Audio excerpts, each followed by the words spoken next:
and gals and all my non-binary friends. So today we are going to West Virginia. West Virginia has 5 electoral college votes. Abolish the electoral college is just a way of keeping power out of the hands of the masses, and that's not true democracy. So we need to get that out of here. And key dates to remember for West Virginia are going to be October 13th, which is the voter registration deadline, October 20th, which is the recommended date to have your ballot back in, your mail-in ballot back in.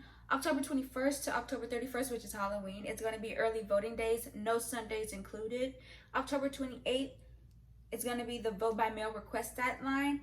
And November 3rd, of course, it's going to be the election. And I just want to emphasize that if we don't get the results back for a lot of these elections on election day, that's okay because of the mail-in voting, because of coronavirus, and because of how many early votings. They're breaking records with the early voting. So it's going to take more time. So it's not crazy if we don't get all of these results, specifically the presidential results as well, counted on election day. It makes sense. And if you've never registered or you need to register, you want to check your registration, or you want to track your ballot, please check out the links down in my description box, vote.org and Vote TIF America. And you cannot register the same day you want to vote, so make sure that you get registered before the deadline, which is October 13th. What are the vote by mail requirements in my state? Any voter in West Virginia can request an absentee ballot by using an illness, injury, or other medical reason, excused because of the pandemic.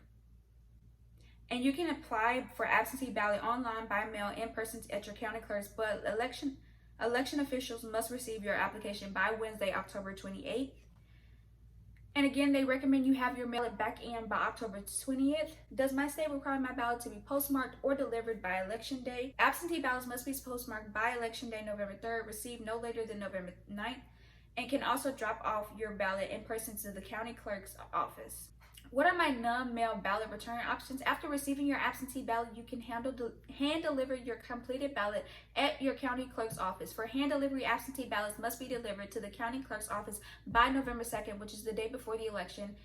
Although voters do not have to personally return their absentee ballots, no one person may deliver more than 2 voters' absentee ballots. What if I request a vote by mail ballot, but I want to vote in person instead? If your ballot arrives before election day, you can hand deliver your mail ballot to your county clerk's office up until November 2nd, the day before the election. If you requested a mail ballot, but you want to vote at polling places, contact your county clerk to determine your options. What if I don't receive my ballot by October 20th? If you request your ballot, but you haven't received it, contact your county clerk's office. If your ballot arrives before election day, you can hand deliver your ballot at the county clerk's office up until November 2nd. If it still hasn't arrived by election day, you can cast a provisional ballot at your polling place. Can I vote early in person?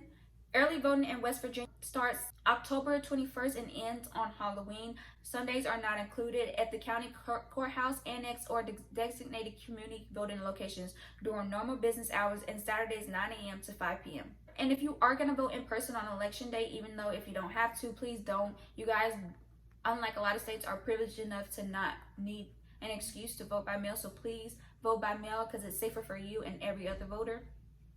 But if you are going to vote on election night, on election day, please make sure you wear a mask, keep a safe social distance for you and other voters. And if you see any sus people trying to threaten, trying to coerce, trying to intimidate people like the Proud Boys, please call 1-833-336-8683. Do I need an ID to vote in person? You do. A driver's license or DMV issued ID, a hunting or fishing license, a voter's registration card, security card, birth certificate, a bank card, utility bill, bank statement, U.S. passport or card, military card, federal or state government employee ID, student ID, or a concealed carry permit. A lot of different types of IDs are acceptable, so that's really good.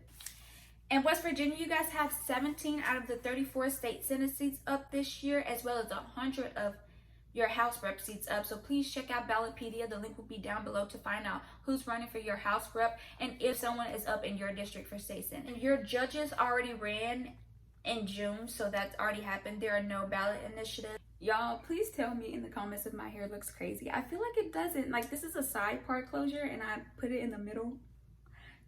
Black girl joy when it doesn't look crazy when you do something different. All right, West Virginia, I hope that you found this video informative. I hope that you're making a plan to vote. I really hope that you're thinking about running for election in the future, because it takes all of us working on all of this to make it work for all of us, you know? So with that being said, please take care of yourselves, take care of each other, wash your hands, wash your face, wash your ass, wear a mask, and don't be an asshole. Bye.